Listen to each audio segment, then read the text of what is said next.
오늘 예배에 함께한 여러분 모두를 주님의 이름으로 축복합니다.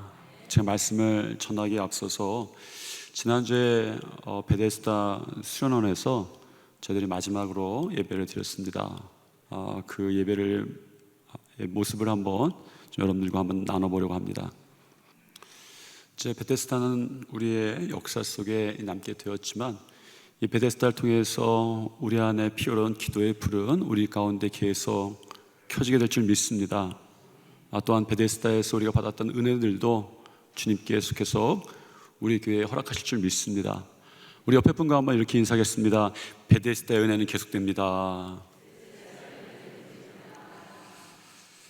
자, 이제 말씀으로 좀 돌아가겠습니다. 신우의 안부, 살간도 증탐, 이제 다시 세우는 언약 마지막 시간입니다. 우리가 하나님의 십계명을 옛날의 이야기로 그렇게 기억하는 것이 아니라 우리의 삶에 하나님이 주신 언약으로 좀 열매를 맺고 싶다, 이런 생각 때문에 이제 우리 이 말씀을 좀 나눴죠. 신우의 안부, 살간도 증탐 한번 해보는데 앞에 물론 써놨지만 여러분이 다 머릿속에 기억하실 거라고 생각합니다. 보셔도 좋고 안 보셔도 좋습니다. 한번 해보겠습니다. 신, 우, 이, 안, 부, 살, 간, 도, 증, 탐. 이 10가지 하나님의 말씀이 우리에게 언약이 되어서 우리의 삶에 귀한 열매들을 맺기를 소망합니다. 나 외에는 다른 신을 두지 말라. 십계명은 제 1계명으로부터 시작을 하죠. 나 외에는 다른 신을 두지 않아야 되는 이 계명이 2계명부터 10계명까지 계명을 지켜야 되는 이유가 되기도 하고 계명을 지킬 수 있는 힘이 되기도 합니다. 저희 아버님께서 목회하실 때 의욕이 참 많으셨어요. 젊으셨을 때는 더 많으셨습니다. 그러나 세상 일이 다 그렇듯이 의욕만 가지고는 되지는 않죠. 아버지의 의욕의 빈틈을 메꿔주신 것이 저의 어머니였습니다. 의욕만 가지고는 되지 않는다. 그래서 저희 어머니가 하신 일 중에 하나가 생활비를 아껴서 비상금을 모으시는 일이었어요. 그러니까 생활비를 아껴서 아버지가 모르는 자금을 만들어 놓으셨습니다. 사실은 조금씩이지만 그 조금씩이 세월이 꽤 지나니까 그래도 꽤 되었던 모양입니다. 아버지가 의욕을 가지시고 교회를 개척하셨지만 또 건축하셨지만 그 의욕이 감당되지 못할 시점이 있었어요. 힘든 시간이 오셨죠. 드디어 어머니가 활약하셨습니다. 그 모으신 비상금으로 어려운 개척교회 시절을 다는 넘겼지 못했지만 그 위급한 시간을 넘길 때가 있었어요. 물론 어머니, 아버지를 믿으셨죠. 그래도 언젠가 어려울 수 있다라는 마음 때문에 비상금을 준비하신 것이고, 솔직히 말하자면 그 비상금이란 말 자체가 미래에 대한 작은 불안감이 사실은 그 목회 가운데 있었던 거죠. 그러나 사실 이것은 잘못되었다, 나쁘다고 할 수는 없죠. 인생의 불확실성에 대해서 조그만 의심을 가지고 여러 가지 궁리를 하면서 미래를 준비하는 것은 참 지혜로운 일입니다. 그러나 하나님께서는 당신을 따르는 백성들에게 조금의 궁리도 허락하지 않으셨어요. 그것이 오늘 제 1계명입니다. 하나님을 당신을 따르던 백성들이 딴 주머니 차며 궁리하는 것을 허락하지 않으시고 조금도 하나님에 대해서 의심하지 말고 불안하지 말라, 이렇게 말씀하시는 계명이 오늘 제 1계명이죠. 나 외에는 다른 신을 내게 두지 말라. 제 1계명이 주어지던 그 당시에 고대 근동에는 하나님 외에는 어떤 신들이 있었습니까?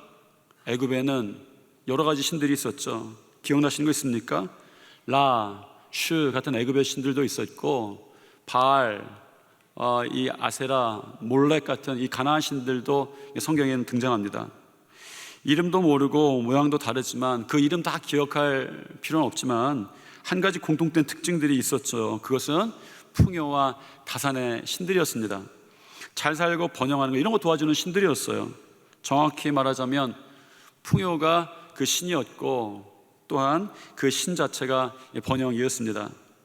이스라엘 백성들이 광야를 지나갈 때에 이러한 신들을 섬겼던 지역들은 실제로 번영했고 풍요했고 잘 살았어요. 이방 신들은 풍요와 번영이 일치되었기 때문에 섬기기가 쉬웠고 누구나도 다 섬기고 싶은 그런 신이었습니다.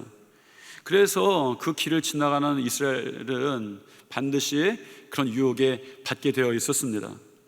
하나님은 이런 상황과 환경에 있는 이스라엘 백성들에게 이렇게 말씀하시죠. 나 외에는 다른 신을 내게 두지 말라. 그게 무슨 의미일까요? 사실은 이거 어처구니 없을 정도로 이건 당연한 이야기입니다. 왜 그렇습니까?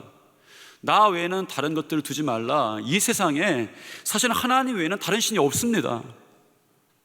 여러분, 하나님이 유일하신 거예요. 우리의 신앙 고백은 하나님이 여러 신 중에 한 분이십니다 라는 게 아닙니다. 하나님을 유일하신 신이라고 우리가 고백하는 거예요.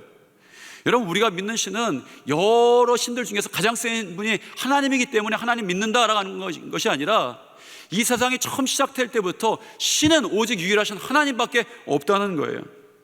하나님만 섬기는 것이 아니라 하나님밖에 섬길 수가 없습니다. 사실 이 계명에서 하나님은 다른 신들과 경쟁하시려고 하는 게 아니에요. 경쟁할 수가 없습니다. 왜 그렇습니까? 다른 신은 없는 거예요. 여러분은 신앙 고백하시면서 다른 신이 있다고 착각하시면 안 됩니다. 하나님을 믿으면서 가끔가다 점집에 가서 점치면 안 되는 거예요. 왜? 하나님은 여러 신들 중에서 가장 센 신이 아니라 하나님만이 유일하신 신입니다. 여러분, 이 고백이 여러분 가운데 확실해지시길 축원합니다. 하나님만이 유일하신 신이세요. 정말 하나님께서 원하시는 것이, 이 계명을 통해서 원하시는 것이 무엇일까? 이 계명은 하나님과 우리 사이에 대한 신뢰에 대한 문제에 대해서 말씀하고 계세요. 오늘 나 외에는 다른 신을 두지 말라라는 것은 우상과 경쟁하기 위한 말씀이 아니라 이스라엘 관계에서 나를 믿어라 라고 하는 신뢰를 요청하신 거죠. 하나님은 당신께 의탁한 자들을 반드시 선한 길로 인도하신다. 그렇게 우리가 고백은 하지만 아는 것과 믿는 것이 실제로는 다릅니다. 우리의 근본적인 질문은 우리의 인생이 망가졌을 때에, 우리가 문제가 있을 때, 우리가 고난당할 때에 그 순간에 하나님께서 인도하고 계신가? 라는 질문이죠. 하나님의 인도하심이 작동하고 있는가? 라는 것입니다. 이론적으로는 압니다. 신학적으로는 그렇게 고백해요. 우리의 인생의 그런 순간에 하나님의 인도하시죠. 악을 골짜기를 지나갈지라도, 사망의 음침한 골짜기를 지나갈지라도 하나님께서 날 인도하신다라는 이야기를 여러분 교회에서 말씀 가운데 골백 번도 더 넘게 들으셨을 거예요.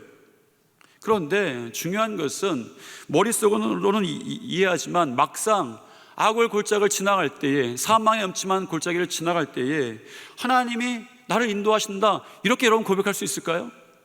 하나님이 나를 고백하시면 어떻게 악을 골짜기로 인도하실 수 있지? 하나님이 나와 함께 하신다면 어떻게 내가 사망의 음침한 골짜기를 지금 내가 지날 수 있지? 이렇게 말하는 거 아닙니까?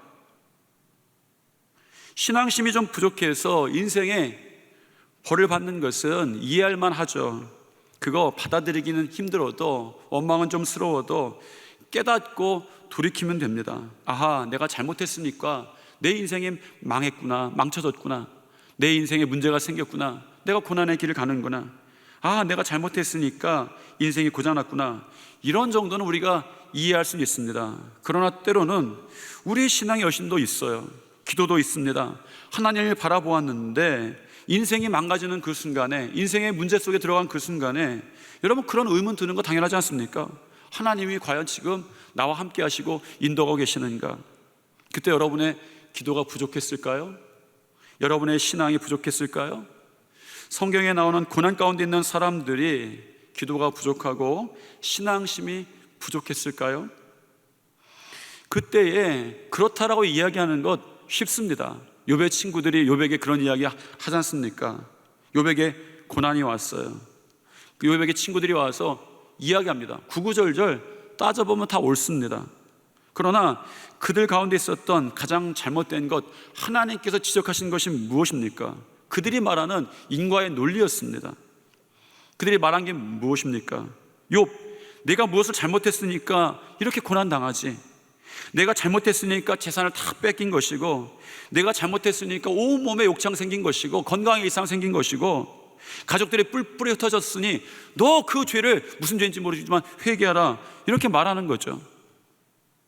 그런데 성경을 보면 꼭 그런 건 아닙니다. 꼭 기도가 부족해서 고난을 당했다거나 신앙심이 부족해서 인생이 망가졌다거나 그런 것은 아닙니다. 다윗이 고난을 당했습니다. 참 많은 고난을 당한 사람이 다윗입니다. 사무엘상 21장에 보면 나와요. 사무엘상 21장 한 장이지만 다윗이 고난이 어떠했을까 엿보게 하는 그런 일들이 있었습니다. 다윗의 광야 생활이 아주 짧게 기록되어 있어요. 그런데 사실 다윗의 광야 생활, 쫓겨다니는 생활, 문제의 시간은 그렇게 짧았던 것들은 아닙니다. 어떤 학자는 사무엘상 21장에 그의 쫓겨다니던 광야 생활을 하나로 다룰 수 없어서 1기, 2기, 3기로 나와요. 쫓겨다니는 1기가 있었고, 쫓겨다니는 그것도 더 위급해서 더 멀리 쫓겨다니던 또 2기가 있었고, 그것도 모자라서 더 쫓겨다니던 제 3기에 대해서 이야기를 합니다. 그것이 굉장히 오랜 시간입니다. 고난을 1기를 경험하는 것만 해도 죽을 것 같아요. 우리 그렇습니다. 그런데 다윗의 신앙이 부족해서 고난의 철퇴를 맞은 것이 아닙니다. 그가 본격적으로 고난을 당하기 시작한 것은 골리앗 앞에서 너는 칼과 창과 단창으로 내게 오거니와 나는 만군의 여호와 이름으로 내게 나아간다 라고 신앙의 고백을 하면서 세상에 선포하면서 골리앗을 물리치고 이스라엘을 구원했던 그 이후에 그에게 고난이 닥치기 시작하는 거예요. 그리고 그에게 닥쳤던 고난, 그 중에 살려고 미친 척까지 해본 거예요. 여러분, 한번 살아보려고 미친 척 하는 것이 얼마나 비참했겠습니까? 출세해 보겠다고 남의 밑에 가서 고개 숙이는 것도 자존심 상할 때가 있어요. 손을 비비는 것도 자괴감에 들 때가 있습니다. 여러분 인생에 그럴 때 없습니까? 다윗은요, 살려고 미친 척을 해본 거예요. 사무엘상 21장 11절부터 15절 그 장면에 대해서 나오는데 한번 읽어보겠습니다.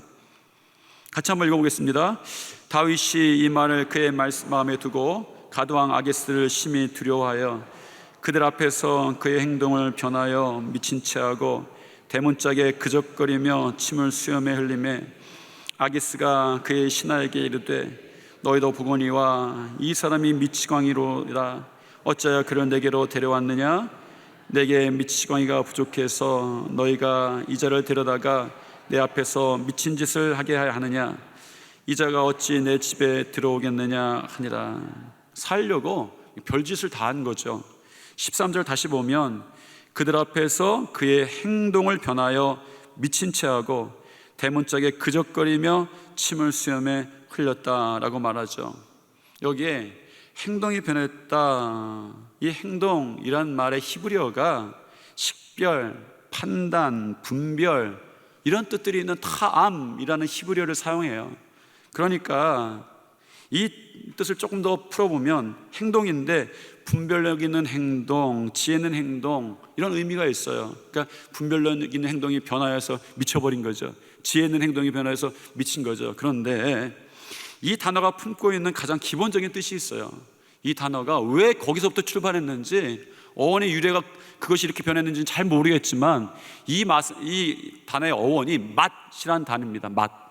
맛이란 단어에서 행동이란 말까지 이제 온 거예요. 그래서 이 단어 자체가 사실은 처음 쓰여질 때 맛의 개념을 전달하기 위해서 쓰여졌다는 거예요. 오늘 말씀을 볼 때에 행동이 변했다라는 말을 아주 직접적으로 문자로 번역하면 이런 거예요. 맛이 변했다, 맛이 같다, 이런 말을 하는 거예요. 가드왕이 다윗 보면서 이러는 거예요. 쟤 좀 봐라, 쟤 맛이 같네, 이렇게 얘기하는 거예요. 어떤 인생이 딱 보기에 맛이 간 인생인 거예요. 자기는 사실은 맛이 안 갔는데 살려면 맛간 인생처럼 보이게 된 거죠. 여러분, 맛이 갔다라는 표현이 얼마나 모욕적인 표현입니까? 혹여라도 무슨 일이 있어도 여러분은 저에게 그런 표현 쓰지 마십시오.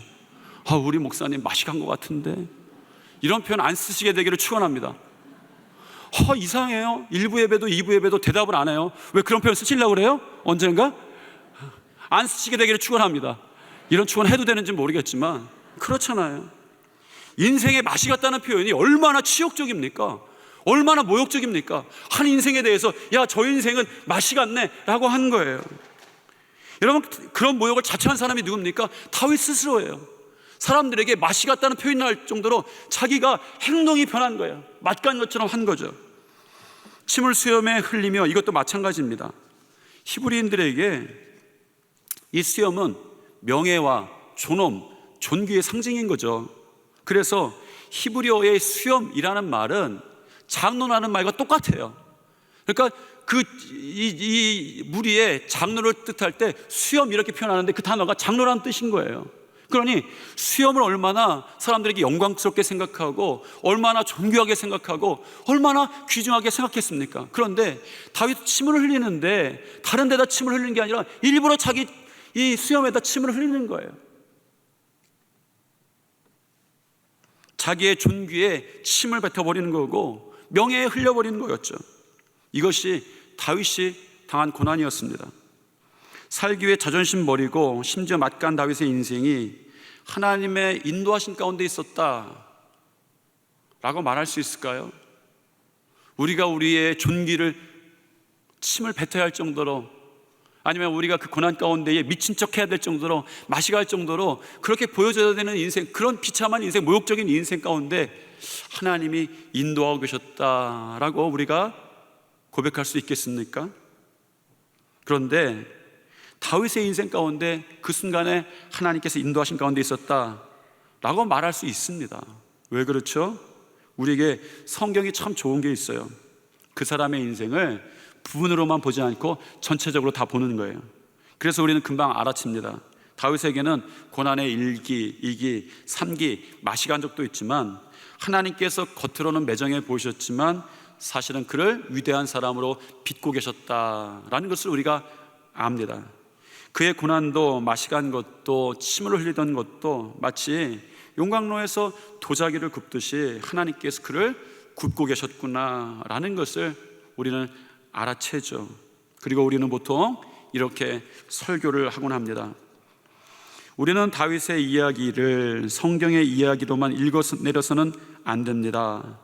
예수님의 약속을 정말로 믿는다면서 왜 하나님의 더 큰 역사를 과거의 일, 성경의 일로만 제한하려고 하십니까?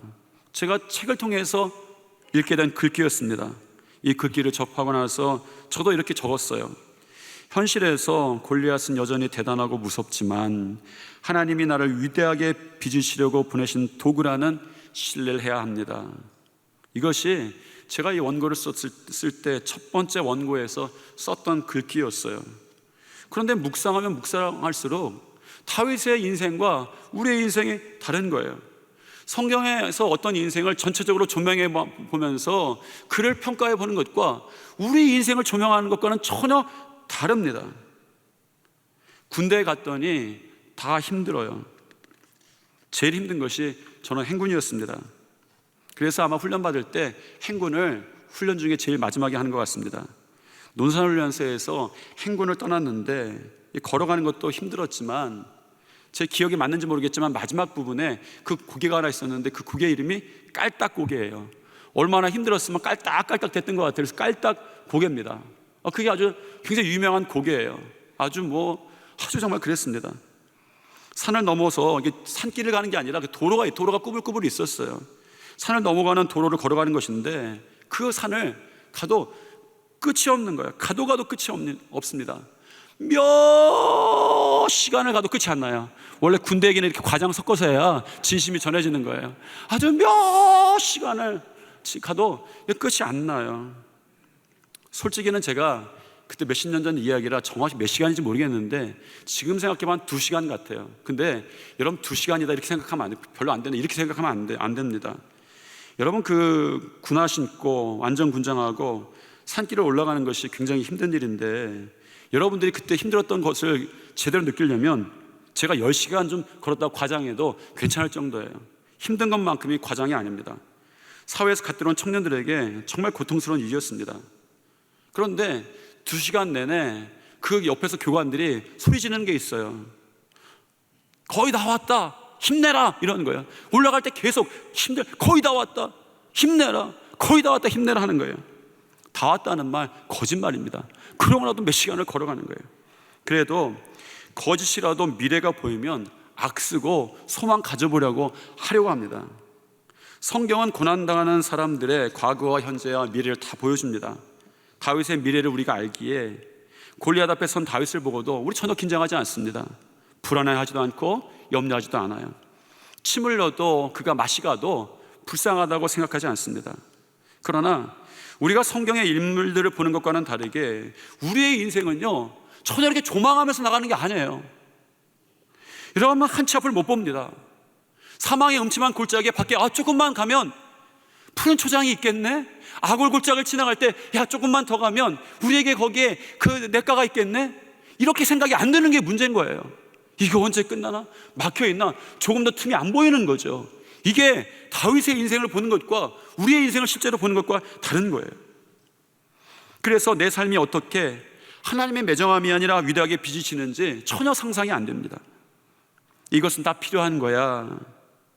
하지만 지금 당하는 인생의 이 과정이 앞으로 합력하여 선을 이룰지 도저히 상상이 안 되는 거예요. 그래서 우리의 인생에 골리앗을 만나면 우선 드는 것이 의심입니다. 그렇습니다. 여러분, 보아야 될 것이 있습니다. 우리의 인생을 보면 우리의 현재든 우리의 과거든 우리의 보이지 않는 미래든 인생을 바라보면 답이 없어요.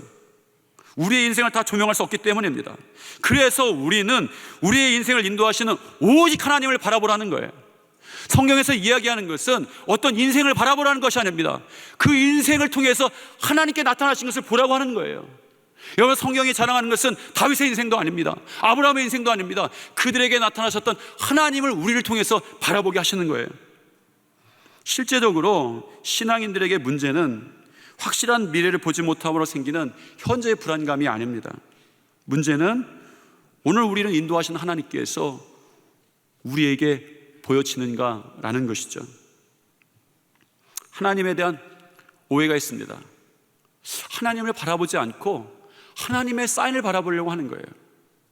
제가 전에 전도사 때에 교회학교 선생님 한 분과 물건을 사러 갈 계획이 있는 거예요. 교회가 행사가 있는데 그 선생님과 같이 사서 이제 오려고 했습니다. 교회에 와서 이제 만났는데 저한테 그러는 거예요. 전도사님, 오늘 제가 같이 못 가겠습니다. 그러는 거예요. 여러분, 제 스타일 아시죠? 저 좀 아시잖아요. 사실 저 거절 잘 못하고 모진 말 잘 못해요. 그래도 그 순간에 몇 주 전부터 약속됐으니까 하나님 일하고 아이들 돌보는 일이니까 어떻게 몇 주 전부터 약속된 거 그렇게 하십니까? 하나님 일 우선이죠.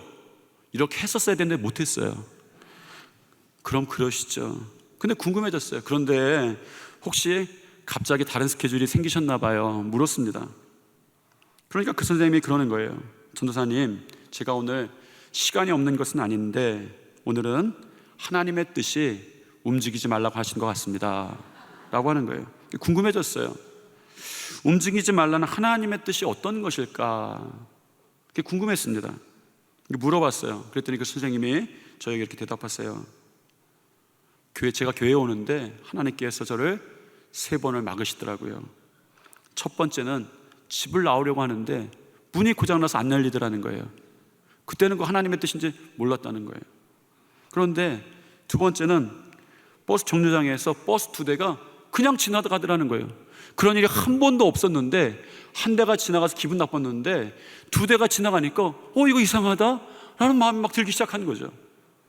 그래서 세 번째는 교회에 이제 들어오기 전인데 교회 앞에 왔는데 지나가는 새가 자기 옷에 똥을 싼 거예요. 여러분, 세상에 여러분 새가 똥 싼 거 맞아본 사람이 몇 명 있겠습니까? 하나하나는 그렇지만 그런 일이 이렇게 반복되다 보니까 문도 잠기고 버스도 자기를 안 태우려고 하고 교회 들어가려는데 똥을 딱 싸니까 그런 마음이 딱 드는 거예요. 하나님께서 오늘 내 움직임을 계속 막으시는구나, 이런 생각이 들었다는 거예요. 그러면서 이렇게 말씀하십니다. 이런 적이 한 번도 없는데 자꾸 이상한 기분이 듭니다. 이것이 하나님의 뜻 같습니다. 저는 그것이 하나님의 신호인지는 잘 모르겠지만 한 가지는 분명히 알겠습니다. 성경에는 위기를 피하게 하시는 하나님의 신호에 관한 이야기보다 위기 가운데 동행하시며 인도하시는 하나님의 이야기가 훨씬 많다는 거예요. 인생에서 하나님의 신호가 아니라 하나님을 바라봐야 되죠. 하나님은 우리에게 어떤 신호를 주셔서 피하게 가시는 게 아니라 하나님은 그런 문제 가운데, 우리의 문제 가운데 함께 하시면서 그 문제 가운데 동행하시는 것을 성경을 통해서 보여주시는 것이죠. 그런데 우리는 왜 신호를 봅니까? 하나님을 못 보기 때문입니다. 저는 이것을 이렇게 말하고 싶습니다. 우리 앞길에 하나님의 인도하심이 우리 가운데 제대로 보이지 않는다면 어쩌면 그때 우리가 하나님보다 앞서가고 있다라는 거예요. 성경은 앞서가신 하나님에 대해 분명히 전합니다. 하나님이 앞서가셔야 되죠. 신명기 1장에 보면 이렇게 전합니다. 같이 한번 읽어보겠습니다. 내가 너희에게 말하기를 그들을 무서워하지 말라, 두려워하지 말라. 너희보다 먼저 가시는 너희 하나님 여호와께서 애굽에서 너희를 위하여 너희 목전에서 모든 일을 행하신 것 같이 이제도 너희를 위하여 싸우실 것이다 라는 거예요. 하나님께서 이스라엘 백성을 인도하시고 길 가시는데 그들에게 말씀하신 것이 있어요. 너희들 길 가는데 좀 튼튼히 준비하고 강하게 하고 가라, 이런 게 아니라 내가 너희를 앞서가겠다. 싸움이 있을 터인데 누가 싸우는 거예요? 하나님이 싸우시는 거예요. 여러분, 그런데 분명한 사실이 있습니다. 인생을 하나님을 신뢰하고 맡기지 못하면 하나님께 그 앞자리를 내드릴 수 없다는 거예요. 오직 하나님만 바라보며 그분의 인도하심을 따라가겠다고 하는 것은 그분에게 우리의 인생의 운전대를 맡기는 것 같다라는 것입니다. 그러나 이것은 여전히 쉬운 일은 아니죠. 저는 제 아내에게 운전대를 잘 안 맡깁니다. 정확히는 거의 안 맡깁니다. 공식적으로는 아내를 사랑해서 내가 피곤해도 피곤한 운전을 아내에겐 맡길 수 없다, 이 로맨틱한 공식적인 입장이 저에게 있습니다. 그런데 비공식적으로는 아내의 운전을 믿지를 못하겠어요. 그것은 아내가 잘 압니다. 물론 운전을 못하는 거 아닌데 제가 믿지를 못하겠는 거예요. 수십 년 운전해도 아내의 운전, 이런 아내에게 맡기면, 운전을 맡기면 제가 손이 저절로 옆으로 막 이렇게 됩니다. 저절로 내 의식적인 거 아닙니다. 그러면 저한테 뭐라고 하는데 이건 제 의식으로 하는 거 아니에요. 저절로 어느새 저 혼자만 살려고 했던 것도 아닌데 손이 올라가 있습니다. 그래도 정말 제가 너무 피곤해서 죽을 것 같을 때가 있어요. 제가 운전하다가 너무 피곤해서 위기가 닥치면 위험하다고 생각했을 때 맡긴 적이 몇 번 있습니다. 그럼 어떻게 해야 됩니까? 운전을 맡겼으니까 난 옆에서 자면 돼요. 그런데 잠이 안 오는 거예요. 여러분, 여전히 불안하기 때문입니다.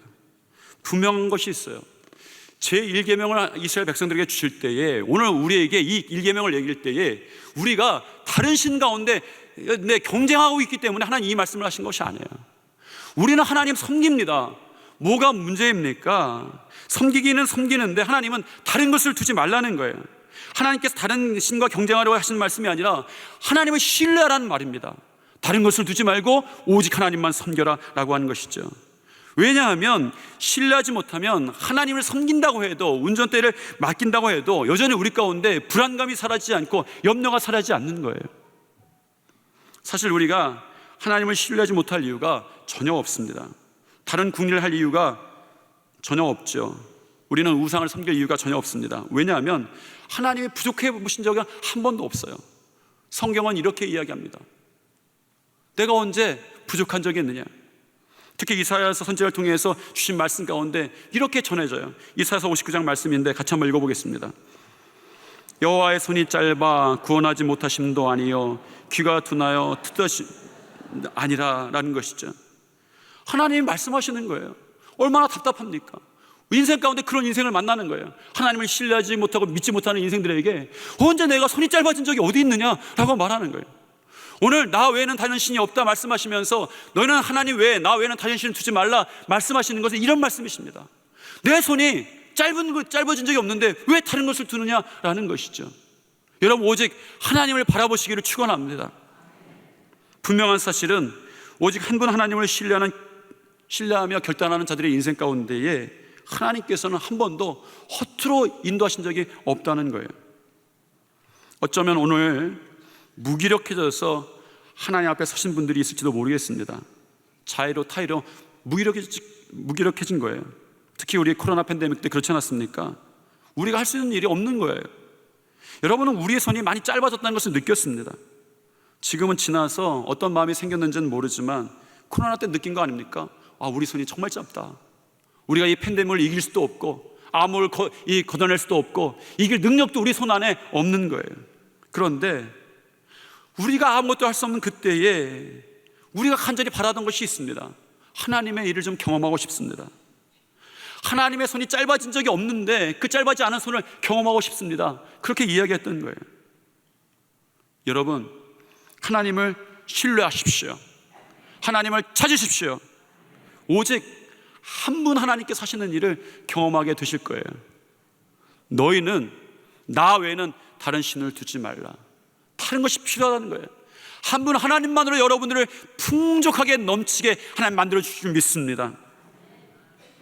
역대하 기자를 통해서 전하는 말을 우리가 기억해야 합니다. 같이 한번 읽겠습니다. 여호와의 눈은 온 땅을 두루 감찰하사 전심으로 자기에게 향하는 자들을 위하여 능력을 베푸시나니. 오직 하나님을 섬기는 여러분들에게, 신뢰하시는 여러분들에게 하나님의 능력이 베풀어질 줄 믿습니다. 한번 우리 옆에 분과 인사하시는데 먼저 이쪽을 향해서 한번 인사하겠습니다. 이쪽 인사하고 이쪽 인사 두 번 할 거니까 여러분 기억하세요. 자, 이쪽 분과 하나님을 신뢰하십시오. 자, 반대로 돌아서셔서 하나님이 일하십니다. 그렇습니다. 여러분, 하나님을 신뢰하십시오. 그러면 하나님께서 여러분의 인생 가운데 반드시 일하실 것입니다. 이것이 이스라엘 백성들에게 광야의 생활을 시작하면서 하나님께서 말씀하신 거예요. 나 외에는 다른 신들을 두지 말라. 내가 다 하겠다. 내가 충분하다 하시는 말씀이죠. 이제 여러분의 인생 가운데 반드시 충분한 하나님을 경험하게 될 줄 믿습니다. 다 같이 기도하시겠습니다. 하나님, 세상의 헛된 우상을 따라가지 않고 오직 한 분 하나님만을 신뢰하며 따라가게 하시옵소서. 하나님의 크신 손을 만나게 하시고 그 크신 손이 하시는 일들이 세상에 증거되게 하시옵소서. 예수님 이름으로 기도드립니다. 아멘.